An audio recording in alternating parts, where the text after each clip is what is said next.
Baik, bismillahirrahmanirrahim. Assalamualaikum warahmatullahi wabarakatuh. Salam sejahtera bagi kita semua. Baik, pada kesempatan kali ini kita akan membahas topik tentang komunikasi, di mana topik ini ya sangat familiar sekali di kehidupan kita sehari-hari, di mana kita lalu berkomunikasi dengan beberapa pihak, baik di lingkungan keluarga, lingkungan kampus maupun di masyarakat sekitar. Baik, pada kesempatan kali ini kita akan membahas bagaimana komunikasi dalam sebuah organisasi. Di sini komunikasi itu merupakan sesuatu hal yang penting sekali, karena ketika ataupun jika komunikasi itu tidak bisa berjalan dalam suatu organisasi, maka ada akibat yang tidak diharapkan akan muncul.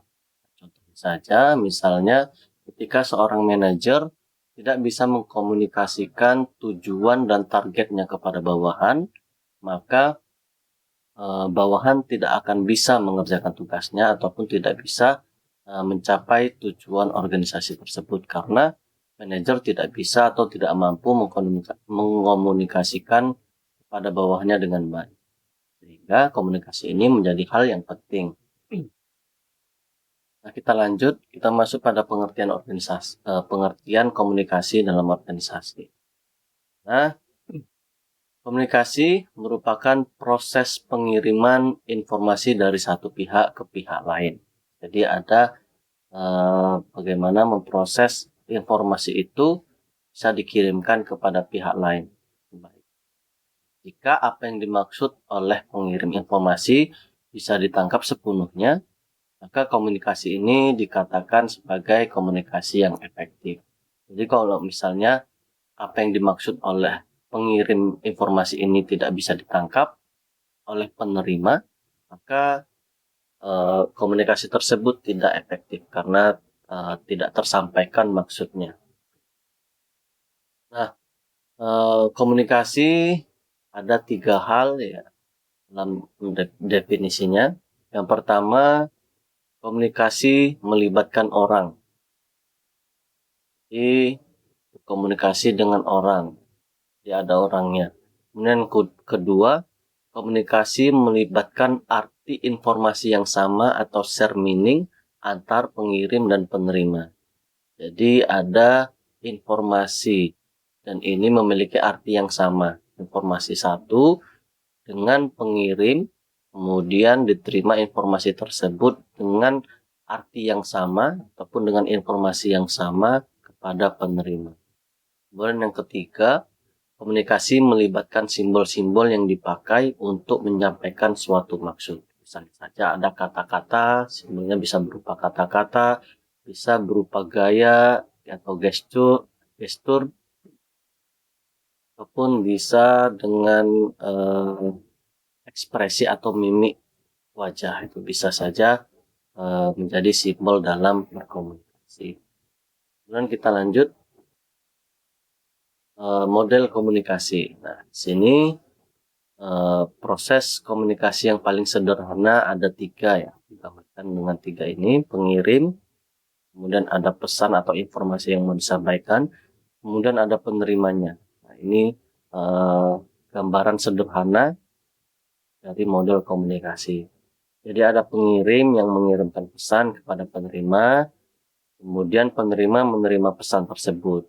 Nah, jika tidak ada penerima ataupun salah satu dari 3 ini tidak ada, maka tidak akan ada proses komunikasi. Misalnya pesannya tidak ada, ya tidak ada komunikasi, diam-diaman saja antara orang satu dengan orang satu yang lain.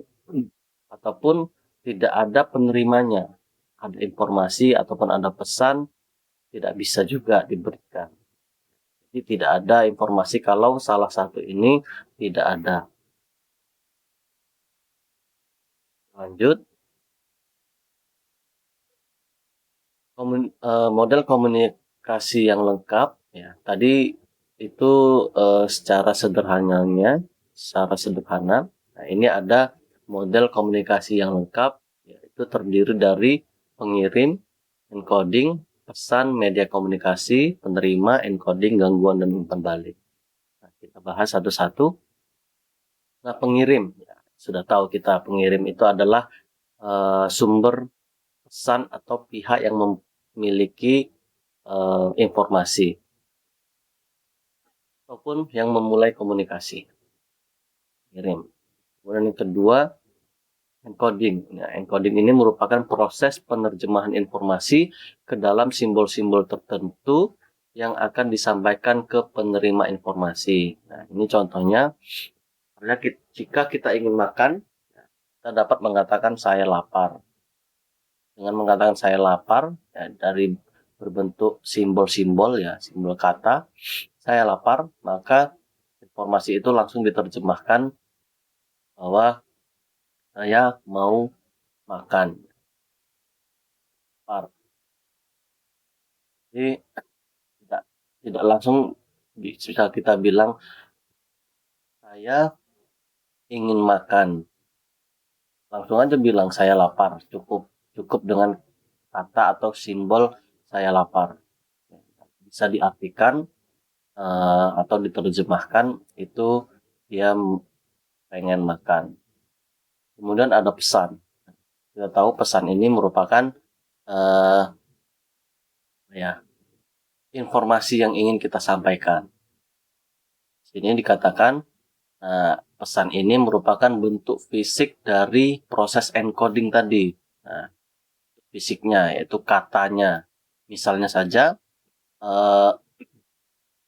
dalam pesan dalam komunikasi, ya, kata merupakan pesan dalam komunikasi lisan. Jadi kalau kita berkata-kata, ya, ataupun kita memiliki pesan yang dikomunikasikan dengan lisan, nah, ini merupakan komunikasi lisan.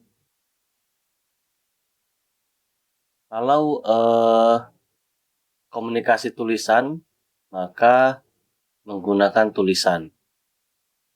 Tertulis menggunakan tulisan. Jadi pesannya itu merupakan fisik dari hasil proses encoding itu. Nah, di sini seringkali pesan disampaikan dengan gerakan tubuh, raut wajah, atau cara berbicaranya. Jadi inti dari pesan adalah bentuk fisik dari proses encoding. Encoding tadi kan kita proses bagaimana menerjemahkan informasi ke simbol-simbolnya. Nah, simbol-simbol ini merupakan pesan. Bisa dari tertulis maupun dari kata-kata ataupun lisan. Nah, kemudian selanjutnya yang keempat, media komunikasi. Media komunikasi itu metode atau cara bagaimana kita menyampaikan pesan ataupun informasi tersebut kepada pihak lain. Kemudian kita lanjut, penerima. Kelima, penerima ini merupakan pihak yang menerima pesan kita. Bisa dari beberapa pihak, ya, atau beberapa orang lain. Seperti misalnya manajer, ya, mengirim memo ke beberapa karyawannya sekaligus. Bisa langsung sekaligus mengirimkan informasi kepada penerima. Sekarang kan banyak media komunikasi, misalnya WA ataupun email, bisa langsung mengirimkan informasi tersebut. Jadi penerima ini adalah orang yang mendapatkan informasi. Kemudian decoding. Decoding tadi berbeda dengan encoding. Kalau decoding merupakan proses saat menerima, menerjemahkan atau mengartikan pesan yang diterima. Nah, jadi tadi yang dilakukan oleh pengirim atau pemberi pesan, kalau ini dilakukan oleh penerima. Bagaimana dia mengartikan atau menerjemahkan pesan tersebut. Sini jika proses decoding atau penerjemahan tersebut semakin mendekati apa yang dimaksud oleh pengirim, maka komunikasi menjadi semakin efektif. Tadi misalnya ketika dia pengen makan, ya dia tinggal bilang saya lapar yang diartikan dalam decoding di sini, dia pengen makan. Nah, ini adalah proses menerjemahkan pesan sesuai dengan maksud atau apa yang dimaksud oleh pengirim pesan. Nah, kemudian yang ketujuh ada gangguan, merupakan faktor yang menghambat komunikasi yang efektif. Nah, gangguan ini bisa berupa dari internal penerima, misalnya saja kalau teman-teman memiliki pekerjaan lain misalnya, ataupun memiliki kegiatan lain ketika saat itu ada kolega teman-teman ataupun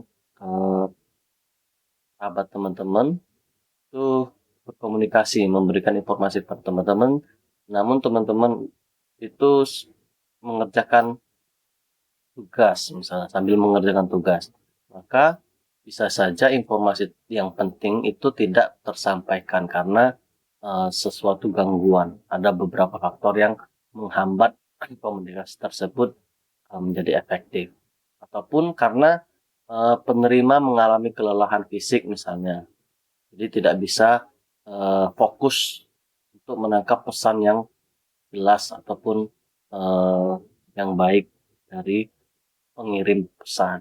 Jadi ada gangguan di sini. Kemudian ada umpan balik ya, atau feedback. Ya, ini merupakan reaksi pihak penerima. Jadi penerima pesan terhadap penerima pesan memberikan reaksi kepada pengirim. Jadi misalnya saja saya nih memberikan informasi atau memberikan pembelajaran ataupun mata kuliah A dengan materi komunikasi tadi. Nah, kemudian langsung saja saya menanyakan umpan balik, apakah materi ini ada yang tidak dipahami, dari materi ini ada yang tidak dipahami atau lain sebagainya. Jadi langsung ada umpan balik ataupun reaksi dari penerima pesan. Misalnya ya penerimanya informasinya berasal dari saya, kemudian penerimanya dari teman-teman mahasiswa. Apa umpan baliknya? Misalnya ternyata sudah paham, sudah. Misalnya belum, nah apa yang harus diberikan dari pesan tersebut, dari informasi tersebut. Jadi 8 ini adalah model komunikasi yang lengkap. Jadi ada pengirim, coding, pesan, media komunikasi, penerima, encoding, gangguan, dan umpan balik. Ini adalah model komunikasi yang lengkap. Kita lanjut. Nah, sini ada hambatan untuk komunikasi yang efektif. Bisa saja dari persepsi, kemudian dari perbedaan bahasa, dan bisa saja dari komunikasi nonverbal. Nah, salah satu persepsi ya, dimana ini merupakan satu set proses saat manusia menggunakan untuk menerima dan menginterpretasikan informasi dari lingkungannya. Nah, di sini manajer banyak sekali ya, informasi yang diterima ya, ataupun bisa dikatakan overload, sehingga tidak mungkin bagi manajer untuk mengolah semua informasi yang diterima. Maka persepsi ini bermanfaat untuk menyeleksi dan mengartikan serta mengorganisasi atau perceptual organization informasi yang datang. Nah, jadi tidak banyak informasi langsung diseleksi dalam mengartikan pesan-pesan tersebut. Ini bisa saja menghambat ya. Ini salah satu bagian yang bisa menghambat komunikasi tersebut. Kemudian perbedaan bahasa. Ya, ini tidak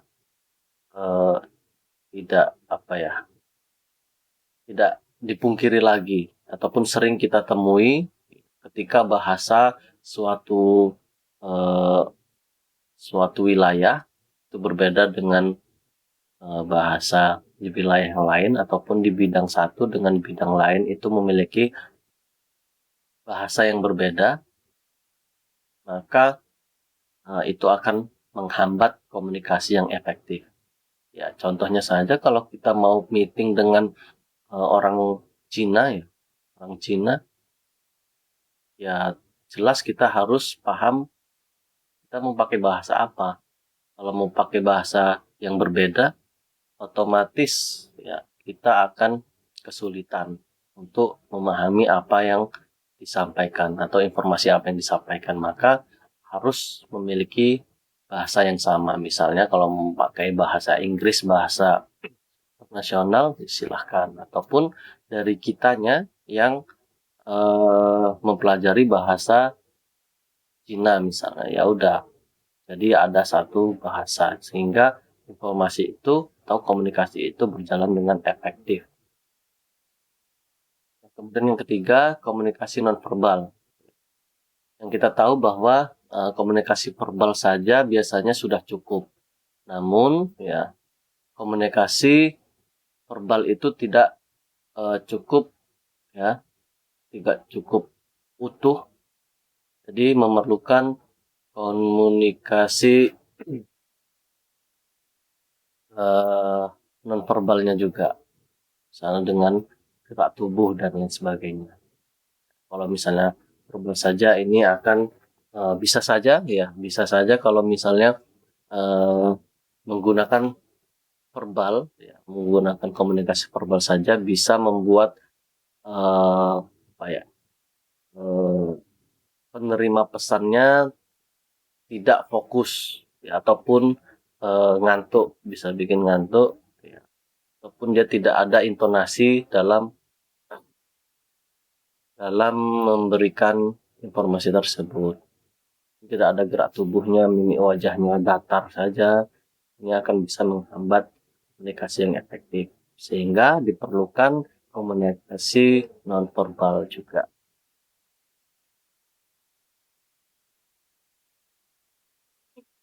Oke, kita lanjut. Ini ada reaksi emosional. Ini bisa juga menghambat dalam komunikasi yang efektif ketika seorang marah, senang, ataupun cinta, cemburu, takut, dan atau malu.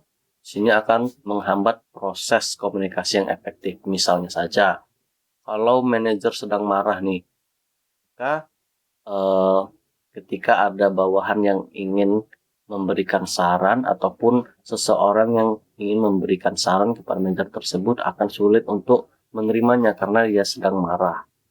Reaksi emosional ini menjadi penghambat dalam proses komunikasi yang efektif. Misalnya saja juga ketika ada bawahan atau ada staf di suatu organisasi, di suatu perusahaan, dia takut kehilangan pekerjaannya. Ya, jadi emosinya tidak terkendali. Jadi rasa takutnya itu membuat semua informasi yang masuk itu tidak bisa jernih ditangkap ataupun menjadi sebuah motivasi untuk dia. Tetapi bisa saja dengan ketakutan tersebut dia menjadi terancam ya, ataupun menjadi ancaman. Informasi-informasi yang masuk itu menjadi ancaman, padahal informasi itu bisa saja tidak berkaitan dengan dia bisa kehilangan pekerjaan atau tidak. Informasi yang dianggap itu, semua yang dianggap itu tidak bisa disaring dengan jernih karena ketakutan tersebut. Ketika dia takut di PHK, padahal informasinya itu baik untuk dia, maka bisa saja ya reaksi emosional ini menjadi penghambatnya. Jadi tidak ada informasi yang baik atau yang utuh yang diserap olehnya, melainkan dia merasa terancam atas informasi tersebut. Jadi reaksi emosional ini jadi penghambat. Juga ketika kita berkomunikasi dengan orang, maka juga kita melihat emosional kita atau reaksi emosional kita. Kita sedang marah, senang, kita cemburu. Bisa jadi kok misalnya kita sedang cinta misalnya, ataupun sedang cemburu. Cinta dulu ya. Sedang cinta dengan seseorang, ya, terus ternyata ada pihak lain atau orang tuanya menyampaikan kalau orang tersebut misalnya saja tidak baik ataupun eh, tidak sesuai, jangan seperti itu bisa saja tidak dihiraukan karena dia sudah bucin misalnya, entah eh, oleh pasangannya misalnya. Ini adalah reaksi emosional yang bisa menghambat komunikasi yang efektif. Kemudian yang kelima, ketidakpercayaan. Ya pasti ini, ketidakpercayaan menjadi faktor yang menghambat komunikasi. Ya misalnya, kalau informasi yang datang dari manajer tidak disertai cap atau tanda tangan manajer, maka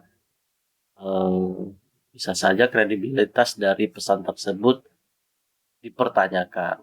Makanya ketika kita memberikan informasi, kalau informasi tersebut tertulis, kemudian ditandatangani dan memiliki cap dan secara resmi, maka informasi tersebut akan dipercaya oleh penerima informasi, dan ini akan menjadi efektif dalam berkomunikasi.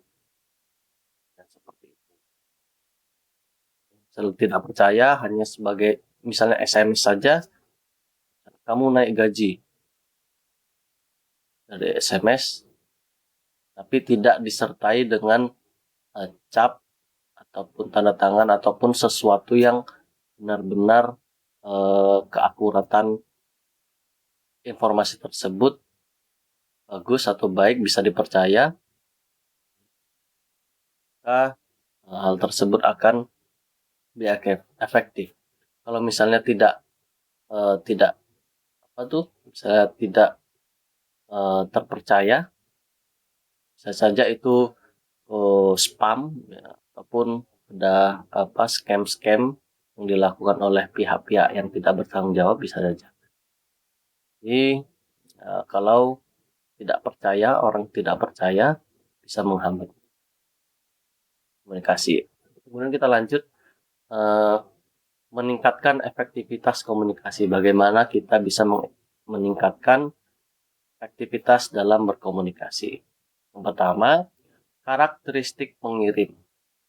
Yang tadi kita bahas di slide sebelumnya, kredibilitas pengirim perlu ditingkatkan. Ya, jika seorang manajer ingin menyebarkan informasi mengenai organisasi, maka pesan bisa dikirim secara tertulis dan disertai dengan cap resmi. Ini kredibilitasnya terus diperkuat dengan memberikan cap resmi ataupun diberikan pengumuman resmi. Kemudian karakteristik penerima. Sini seringkali penerima mempunyai kebiasaan buruk dalam hal mendengarkan orang lain. Mereka tidak mau mendengarkan dengan serius atau mendengarkan sambil mengerjakan pekerjaan lain atau sambil membaca. Ini misalnya tadi dicontohkan di beberapa slide sebelumnya. Kalau misalnya kita sedang capek juga, ataupun dengan kolega kita atau teman kita sedang mengerjakan sesuatu, tapi dia menyampaikan informasi dari manajer misalnya, kita harus ini dan kita melakukan ini, kita harus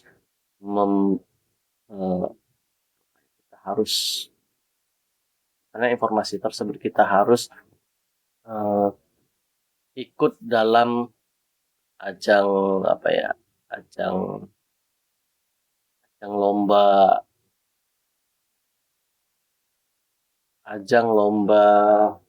dengan kompetitor lain misalnya, harus dan lain sebagainya, contohnya seperti itu, maka informasi tersebut tidak bisa disampaikan dengan efektif karena ya penerima pesan tersebut tidak mendengarkan dengan baik ataupun dia nyambip pekerjaan lain. Maka ya penerima harus fokus dengan pengirim pesan agar bisa efektif. Kemudian hubungan antar pengirim dan penerima. Dan di sini dicontohkan sebagai perbedaan bahasa atau istilah yang digunakan dalam komunikasi perlu dihilangkan atau dikurangi. Kata-kata yang terlalu teknis perlu diterjemahkan ke dalam kata-kata yang lebih populer, yang kata-kata yang lebih mudah dipahami.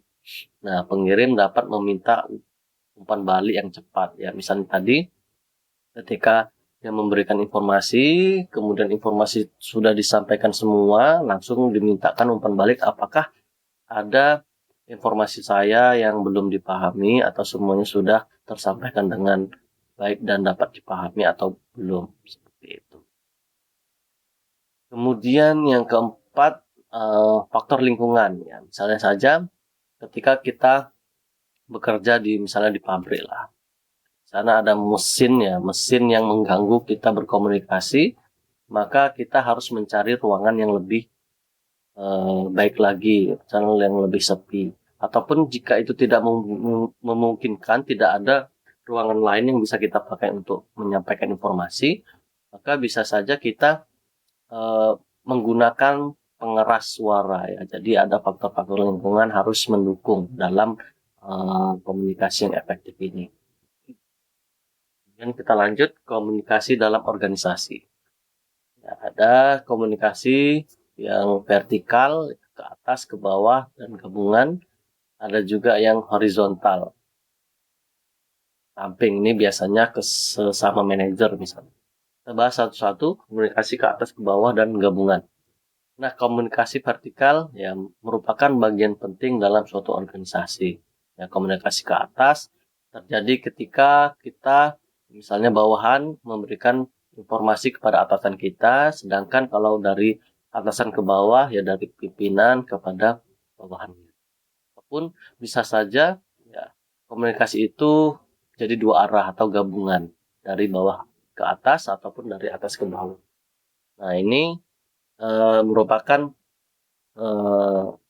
komunikasi vertikal atas ke bawah ataupun gabungan bisa dua arah. Kemudian yang kedua, komunikasi horizontal dan komunikasi lateral. Ini komunikasi horizontal terjadi ketika komunikasi antar anggota organisasi ataupun antar tingkat yang sama. Misalnya seorang manajer dalam suatu organisasi dari unit manajer pemasaran misalnya mengatakan bahwa produk ini laris manis, maka dia mengatakan pada divisi produksi atau manajer produksi menyampaikan informasi tersebut. Ini ke samping dia, horizontal. Nah, jadi komunikasi ini baik atau berfungsi untuk koordinasi antar unit-unit yang saling berhubungan. Seperti saya sampaikan tadi, ketika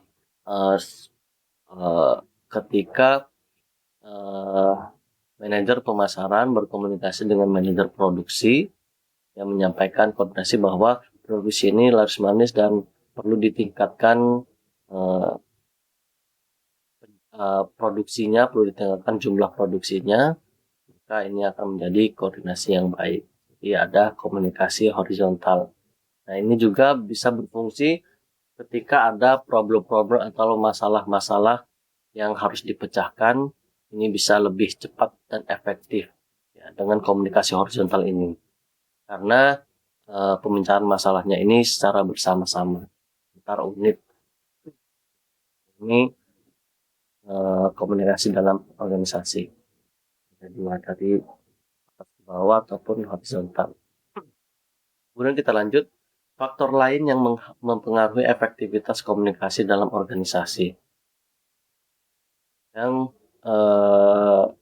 bisa mempengaruhi komunikasi yang efektif ya saluran formal. Jadi diturunkan dari struktur organisasi formal, saluran ini memiliki sisi positif dan negatif. Seorang bawahan akan cenderung melaporkan situasi kepada atasannya langsung. Jadi ada saluran formal yang diturunkan dari organisasi antara misalnya pimpinan pada bawahannya, ataupun dari bawahannya pada pimpinannya. Tidak ada komunikasi yang tersusun dalam suatu organisasi.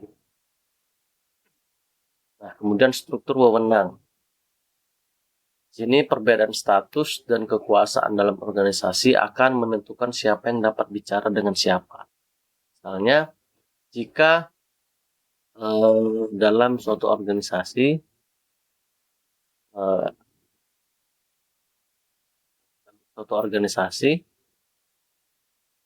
dia akan atau dia bisa memberikan informasi kepada bawahannya, ya, karena dia memiliki wewenang akan hal itu. Tapi di sini dikatakan, ya, kalau status dan wewenang antara dua pihak ini cukup besar, maka komunikasi cenderung tidak akan efektif, ya, karena mereka punya status yang sama-sama tinggi, sama-sama besar, karena bisa saja dia mengabaikan informasi tersebut.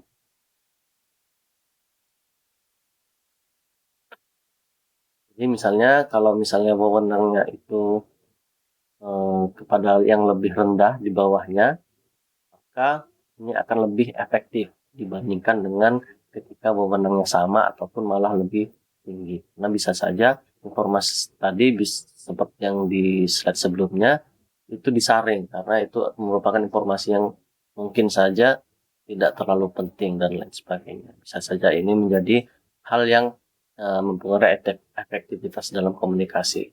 Di struktur wewenang. Jadi pengaruh dalam efektivitas komunikasi. Kemudian yang ketiga, spesialisasi kerja. Itu membuat komunikasi menjadi lebih efektif antar anggota organisasi dengan bagian yang sama. Spesialisasi kerja. Jadi misalnya dari keuangan. Spesialisasinya di keuangan. Dia akan lebih mudah berkomunikasi dengan koleganya yang spesialisasinya sama. Dia sudah memiliki simbol-simbol ataupun kata-kata atau istilah-istilah yang mudah dipahami dalam spesialisasi tersebut dalam keuangan misalnya tadi. Jadi setiap unit atau setiap orang atau setiap bagian itu mempunyai kebiasaan atau istilah yang khas yang membedakan dengan bagian lain. Bisa saja di suatu unit memiliki istilah yang belum dimengerti di unit lain. Maka ini akan mempengaruhi apakah efektif atau tidaknya dalam berkomunikasi tersebut. Spesialisasi kerja. Ketika spesialisasi kerjanya itu sama, maka akan lebih efektif. Jika tidak, maka bisa saja tidak efektif karena tidak mengerti istilah-istilah yang digunakan dalam bagian tersebut. Kemudian yang keempat, kepemilikan informasi. Kepemilikan informasi, orang-orang tertentu akan mempunyai informasi tertentu yang membuat dirinya menjadi sukses misalnya. Salesman punya teknik tersendiri bagaimana menjual dengan baik dan lain sebagainya. Nah, orang-orang ini bisa saja dia tidak mau memberikan informasi tersebut kepada pihak lain. Karena takut ada saingan antar mereka. Jadi dia memiliki teknik tersendiri dan tidak ingin memberikan teknik tersebut kepada koleganya atau kepada temannya yang selevel misalnya. Jadi ini bisa saja informasi tersebut tidak efektif dan bisa terganggu. Kemudian kita lanjut, jaringan informasi dalam organisasi. Ada jaringan informasi yang mencerminkan pola-pola anggota organisasi yang berkomunikasi satu sama lain.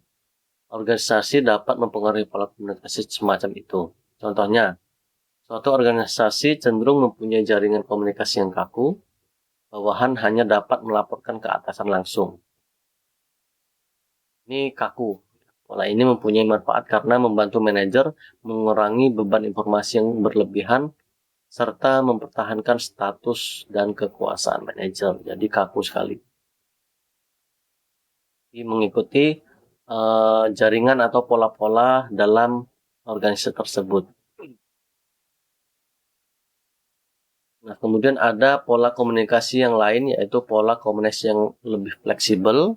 Bawahan dapat berkomunikasi dengan orang lain pada semua tingkatan organisasi. Nah, pola ini mempunyai manfaat karena aliran informasi akan bergerak dengan lancar dan dalam organisasi.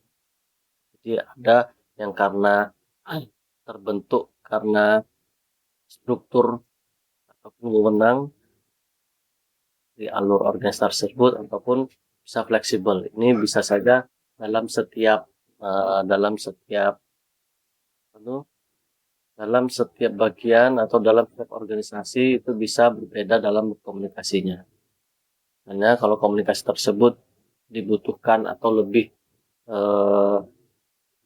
kompleks, harus memiliki masukan banyak, maka fleksibel akan lebih baik digunakan dalam berkomunikasi karena bisa mendapatkan set baru ataupun mendapat ide-ide baru, wawasan-wawasan baru dari pihak-pihak yang memiliki ide. Lanjut, ini ada jaringan informasi dalam organisasi, ya ada pola jaringan komunikasi, kemudian ada pola komunikasi anggur. Ini ada pola jaringan komunikasi di mana di sini kita lihat ya beragam banyak sekali jaringan-jaringan komunikasinya. Ada lingkaran, ada rantai, ada pola Y, ada bintang, ada semua saluran. Di sini kalau menurut riset dari 5 pola ini, bintanglah yang menjadi komunikasi atau jaringan komunikasi yang tersentralisasi, karena saya ini menjadi pimpinan. Nomor 1 ini menjadi pusat informasi. Lanjut dari pola Y, kemudian rantai, dan lingkaran, dan ini semua saluran ya, bisa mendapatkan informasi dari berbagai macam. Nah, semua saluran ini yang disentralisasi ya, jadi semuanya bisa masuk informasi dari berbagai kalangan atau berbagai bagian. Nah, kemudian kita lanjut ya, jaringan informasi dalam organisasi. Yang kedua, pola komunikasi anggur. Nah, komunikasi ini adalah bentuk pola jaringan komunikasi informasi yang lain. Pola ini muncul dalam organisasi dan dapat ditemukan dalam semua tingkatan organisasi. Pola ini ya bukan merupakan saluran komunikasi yang formal ya, jadi informal ini yang tidak formal, tetapi kadang-kadang pola tersebut dapat mengalahkan saluran komunikasi formal. Informasi dapat tersebar dengan lebih cepat dan lebih kuat melalui jaringan komunikasi anggur ini. Nah, ada 2 pola grapevine ini yang paling sering, yaitu pola gosip dan pola mengumpul atau cluster. Jadi ketika nongkrong-nongkrong ada informasi kemudian disampaikan, ataupun gosip-gosip disampaikan dan sebagainya. Ini bisa saja menjadi informasi yang lebih cepat ya, atau lebih baik atau lebih kuat ya, melalui pola komunikasi anggur ini. Kemudian rangkuman, teman-teman bisa baca. Kemudian kita cukupkan. Jadi intinya komunikasi itu merupakan sesuatu yang penting sekali dalam organisasi. Kalau misalnya tidak bisa mengkomunikasikan sesuatu dengan baik, maka tidak dapat ataupun informasi tersebut tidak bisa diserap oleh orang lain dengan baik dan bisa saja menjadi penghambat dalam organisasi. Misalnya tadi seperti dikatakan di awal, manajer tidak bisa mengkomunikasikan tujuan ya ataupun target dari perusahaan ya bawahannya tidak bisa mengerjakannya, tidak tahu apa yang akan dikerjakan ataupun apa tujuan dan target perusahaan tersebut. Baik, cukup sekian, terima kasih. Silahkan lanjut ke forum diskusi yang telah disediakan. Jika ada sesuatu yang tidak dipahami, silahkan bertanya dan dibuka di diskusi. Semoga materi ini bermanfaat dan menjadi sesuatu yang nanti bisa kita aplikasikan bermanfaat di kehidupan kita. Ketika kita nanti sudah masuk dalam suatu organisasi ataupun dalam komunitas, maka gunakanlah cara-cara komunikasi yang efektif ini. Baik, terima kasih. Saya akhiri. Assalamualaikum warahmatullahi wabarakatuh.